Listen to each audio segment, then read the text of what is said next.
नमस्कार आपण माने देखुचंती न्यूज टू ओडिया। क्लस्टर स्तरीय सुरभि कार्यक्रम अनुष्ठित रायगढ़ जिला कलर ब्लॉक अंतर्गत गाड़ी सेस्काल क्लस्टर अधीन रिभलकोना सरकारी उच्च प्राथमिक विद्यालय परिसर में क्लस्टर स्तरीय सुरभि कार्यक्रम अनुष्ठित हो जायछि। सीआरसीसी गौरचंद्र पाखो तत्वावधान और प्रधान शिक्षक रामचंद्र कौशल्या सभापतित्व में आयोजित कार्यक्रम में मायुडीगुड़ा प्राथमिक विद्यालय प्रधान शिक्षक हेमंत बेनिया बेहेरा मुख्य अतिथि भाव जोगदे कार्यक्रम शुभारंभ करथिले।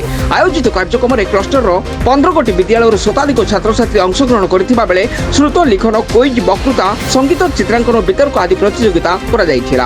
छात्र छात्री द्वारा सांस्कृतिक कार्यक्रम परिवेषण करा जिबा परे विभिन्न प्रतियोगिता रे कृति छात्र छात्री मानक उपस्थित अतिथि द्वारा पुरस्कृत करा जायथिला।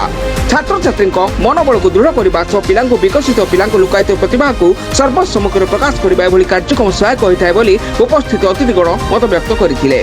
उक्त कार्यक्रम को क्लस्टर पूर्वतन सीआरसीसी अभय कुमार मल्लिक परिचालना करथिबा बेले सहकारी शिक्षक एस चंद्र राव, मनोज सेनापति, सत्यशिव सुंदर, शिक्षयित्री गीतांजलि पंडा, मनु पल्ले, ज्योति मल्लिक, सुरभि तांडी, प्रियंका साहू, सोनालिका जेना, अनुराधा भई, कल्पना साहू, गीता मांडे सहयोग करथिले। शेष में शिक्षक मनोज सावल धन्यवाद जणाइथिले।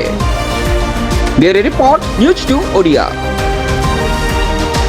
शिशु महोत्सव सुरभि गाड़ी सेस्काल क्लस्टर एक आनंद उत्सव प्रोग्राम एटा शिशु मानकर लुकायित प्रतिभार गुणावली विकास हो पारे ये जो गुणात्मक शिक्षा टी आगु को आहरी बढ़ी पार पिला मानकर जो गुणात्मक शिक्षा को करिकुलर एक्टिविटी तांकर विकसित होबो। जे भलो नाचुची ताकू नाच परिबारे ये गोटे सुंदर प्लाटफॉर्म ए प्लाटफॉर्म जरिया रे से ब्लॉक स्तर रे हो राज्य स्तर रे हो जाई तार जो ज्ञानर परिस्फुट करि पारिबो। ए हम गुणात्मक शिक्षार एक अंश विशेष।